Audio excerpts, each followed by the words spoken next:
Hello guys, मैं हूं अमित सिवान और मैं इस वीडियो में आपके साथ पेपर वन में जो क्वेश्चंस आए थे उनको इस वीडियो में मैं आपके साथ डिस्कस करूंगा। हो सकता है ये पेपर वन जो मेरे एग्जाम में आपको देखने को मिले, हो सकता है कि कुछ टॉपिक्स रिपीट हो जाएं और आप अपनी स्कोरिंग उसके अकॉर्डिंग बढ़ा सकें और may be you can plan it.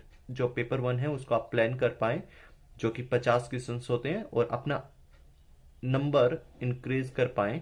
सो मैं आपके साथ जो भी मेरे याद हैं उन क्वेश्चंस को आपके साथ शेयर कर रहा हूँ।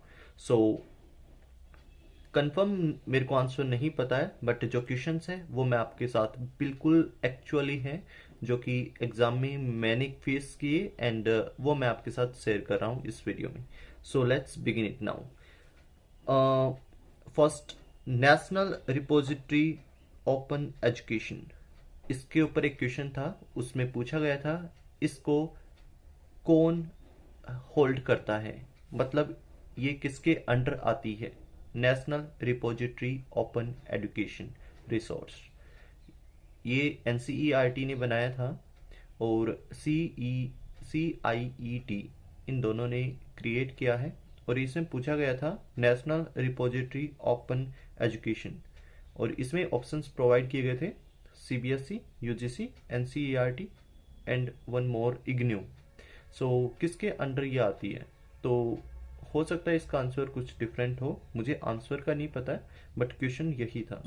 Second, goal of sustainable development के ऊपर एक क्वेश्चन पूछा गया था। मिलेनियम डेवलपमेंट कौन से गोल में है? ऑप्शंस प्रोवाइड किए गए थे goal number 1, goal number 3, goal number 5 and goal number 7। ये ऑप्शंस में प्रोवाइड किए गए थे, एंड क्वेश्चन था goal of sustainable development millennium development. Goal का नाम है मिलेनियम डेवलपमेंट। तो हो सकता है इन द फ्यूचर एग्जामिनेशन कुछ और गोल्स के बारे में पूछा जाए। So next, highest wind energy potential किस स्टेट के पास है कि वो सबसे ज़्यादा एनर्जी प्रोड्यूस कर सकते हैं, विंड एनर्जी। उसमें ऑप्शंस प्रोवाइड किए गए थे गुजरात, तमिलनाडु, राजस्थान एंड कर्नाटका। सो ये ऑप्शंस थे। हाईएस्ट विंड एनर्जी जो फिलहाल MNRE के रिपोर्ट के अनुसार गुजरात है, जो कि हाईएस्ट प्रोड्यूस कर सकता है विंड एनर्जी। तो ये उसका एक क्वेश्चन था। Next question, NSQVE aligned with international standard of classification of occupation, ये किसके अंडर आते हैं? मैं इस टर्म को बहुत कम जानता था, इसलिए मुझे अच्छे से आइडिया नहीं है जो NSQVE ये टर्म क्या है, या फिर उसमें ऑप्शन जो प्रोवाइड किया गया था NSFQV, ये एक ऑप्शन में था, मुझे अच्छे से याद नहीं है। ILOB इसके ऑप्शन में था कि NSQVE aligned with international standard of classification of occupation, ये किसके अधीन है? ये क्वेश्चन में पूछा गया था।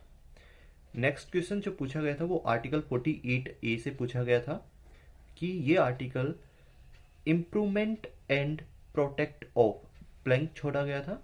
उसमें दो मुझे रिलेवेंट ऑप्शन लग रहे थे, एजुकेशन एंड एनवायरनमेंट, और राइट आंसर उसका एनवायरनमेंट था।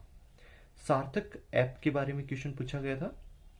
सार्थक ऐप में पूछा गया था कि ये किसके लिए है, मोटिव क्या है। उसमें टीचर ट्रेनिंग दिया गया था, and second option student and teacher की कुछ मेंटल वेलनेस और समथिंग और भी डिटेल बताई गई थी। तो ये दो रिलेवेंट ऑप्शंस वहाँ पे थे। फिर DI के 5 क्वेश्चंस थे। BCA, MCA, MTech, MPhil, इनकी फ़ी दी गई थी, एवरेज निकालना था कईयों में किस में हाईएस्ट इंक्रीज हुआ है, किस में लोवेस्ट इंक्रीज है, कुछ ऐसे क्वेश्चंस थे, काफ़ी सिंपल था। Comprehension assessment and peer assessment, self evaluation, कुछ ऐसे, ये एक टॉपिक था जिस पे कंप्रीहेंशन था, इजी कंप्रीहेंशन था। रीजनिंग काफ़ी इजी थी, ABCD था एंड नंबर सिस्टम था, एंड कुछ फ्रैक्शन के क्वेश्चंस थे कि कौन सा छोटा है कौन सा बड़ा है। सो ऐसे कुछ क्वेश्चंस थे। रिसर्च में मेटा एनालिसिस पे क्वेश्चन था कि कौन से स्टेप पे कौन सी चीज़ें आनी है। तो मेटा एनालिसिस का एक क्वेश्चन था रिसर्च में। जो ICT था उसमें DRAM, EPRAM SRAM और प्रोग्राम्ड RAM या फिर ROM।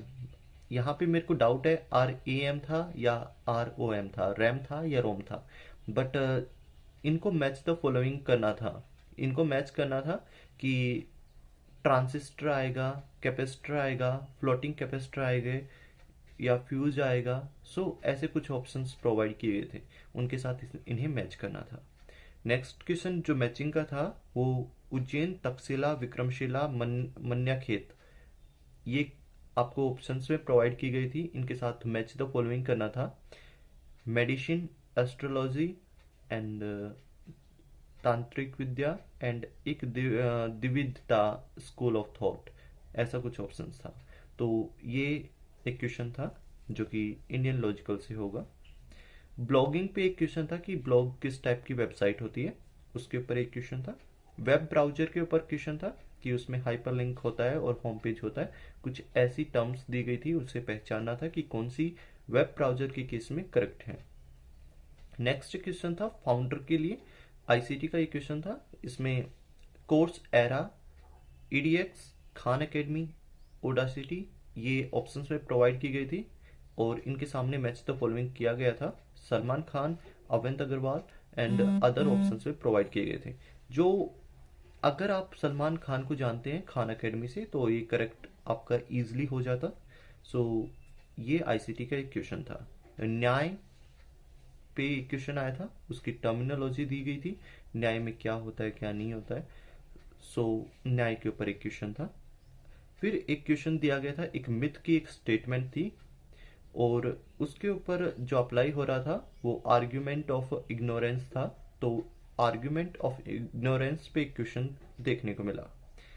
फिर एक फैलेसी पे भी क्वेश्चन आया था, उसमें बताया गया था कि ट्रैगिक एक्टर्स, कॉमेडियन इडियट, समथिंग ऐसी कुछ स्टेटमेंट थी। उसमें माइनर, मिडल और मेजर टर्म में जो एरर है, कहाँ पे फैलेसी है, वो बताना था। फिर NPE जो कि न्यू एजुकेशन पॉलिसी, NEP, इसके ऊपर क्वेश्चन था 2020 पे। उसमें बी वोकेशनल कोर्स एंड कर दिए गए, लोक विद्या के आने के बाद जो वोकेशनल कोर्स हैं उनको रिमूव कर दिया गया। कुछ ऐसी टर्म दी गई थी, उन्हें पहचानना था कि कौन सी करेक्ट है न्यू एजुकेशन पॉलिसी 2020 के अकॉर्डिंग। एक न्यू एजुकेशन पॉलिसी पे ही एक और क्वेश्चन था, कमेटी के रिगार्डिंग क्वेश्चन था वो। और फिर एक क्वेश्चन पूछा गया था बैरियर के ऊपर। बैरियर में पूछा गया था कि अगर स्टूडेंट के पास फियर है, अगर स्टूडेंट फियर्ड है टीचर की पनिशमेंट से, तो वो कौन सा टाइप का बैरियर होगा। तो ये एक क्वेश्चन था। और फिर एक है क्वेश्चन की श्रव्यम, जो कि जो श्रव्यम है वो किसकी हेल्प से बनाया गया, इन दो की हेल्प से बनाया गया। उसमें ऑप्शंस गूगल भी दिया गया था, MHRD भी था एंड डिफरेंट ऑप्शंस आपको प्रोवाइड किए गए थे लाइक माइक्रोसॉफ्ट एंड अदर। तो ये कुछ क्वेश्चंस थे जो कि आपको पेपर 1 में देखने को मिले होंगे। ये 26 नवंबर का जो एग्जाम था, कल का एग्जाम था, कंप्यूटर इवनिंग शिफ्ट में था। उसके ये क्वेश्चन है। हो सकता है कि यहाँ से कुछ टॉपिक आपके लिए रिलेवेंट हो, आप इनको रिवाइज कर सकते हैं और अपने एग्जाम को बेस्ट बना सकते हैं। Thank you for watching this video and giving your precious time. Please write down anything, any views, और अगर आपके कुछ इन्फॉर्मेशन है please write down in the comment box. Thank you for watching this video and giving your precious time. Meet you in the next one.